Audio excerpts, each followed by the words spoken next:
Hello. Yes, I'm Toni from Biodiversity Pathways, a great nonprofit many of you have probably never heard of. We're a nonprofit that collaboratively develops and supports biodiversity and land cover monitoring to guide and inform decision making. Many of us are based in Western Canada, but our programs occur across the country. And so the Wildland Foundation's project is taking place in 4 places or demonstration sites across 3 provinces and territories over the next few years. I'm here today on behalf of Biodiversity Pathways and our project partners.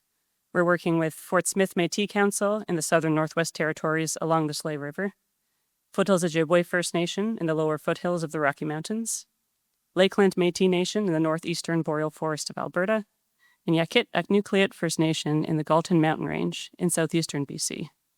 A further key project partner is the Alberta Biodiversity Monitoring Institute, or the ABMI.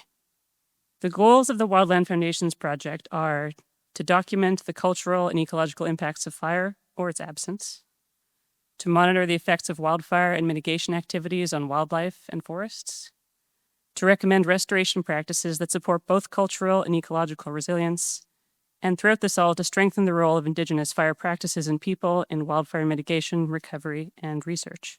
So 3 of our project's 4 demonstration sites have recently, in the past 10 years or so, experienced extreme wildfire. In 2023, a large portion of the Foxholes demonstration site was burned in the Wood Buffalo Complex wildfire, and we saw some of the photos from this in Matthew Coyle's presentation. This fire burned over 925,000 hectares in 4 months. The Horse River demonstration site was affected by the wildfire of the same name in 2016, which burned over 1.5 million hectares and saw the evacuation of Fort McMurray. And finally, a large portion of the Foothills demonstration site burned in a fire over 250,000 hectares in size in early 2023. Through the Wildland Foundation's project, we will bring together Western science and Indigenous knowledge on impacts of fire on wildlife and plant presence and abundance, forest habitats and structure, and Indigenous cultural practices in demonstration sites approximately 2,400 square kilometers in size, situated in and near these wildfires. The information gathered will support a variety of outcomes, things like linking forest fuel structure, biodiversity, and the impacts of wildfire on communities, supporting the implementation and measurement of future restoration and mitigation practices, and again, strengthening the role of our partners in this research and research overall.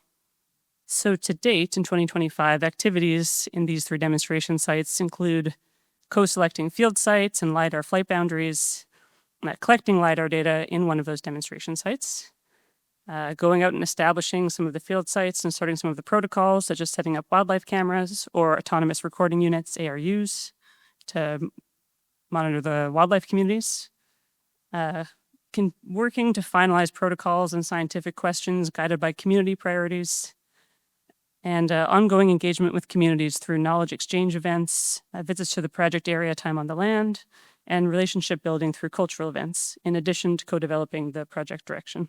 The 4th, the Galton demonstration site, is a bit different. It itself is only one part of a landscape of research and monitoring led by Yakit-Aknukleit First Nation in southeastern BC.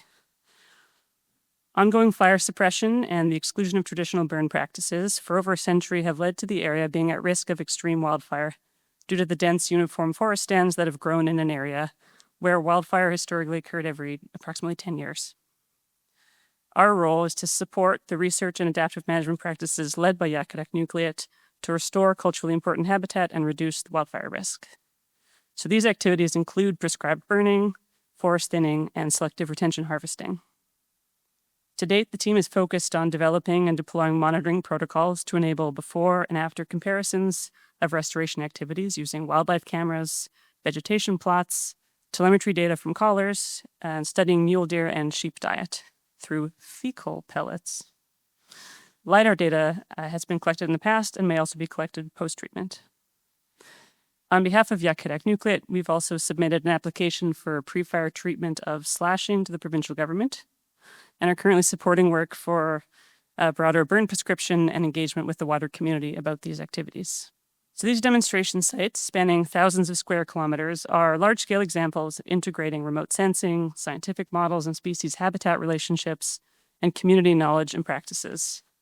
While each site is shaped by community priorities and the land itself, the thread that links them all is the goal to establish foundational knowledge to support restoration and mitigation activities.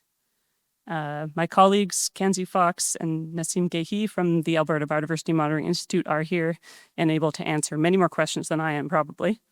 So seek them out if you have questions. And thank you for your attention. We do have a project website where more details are available and where we'll share regular updates about our activities, the information we collect, and how we're making it available. Thank you.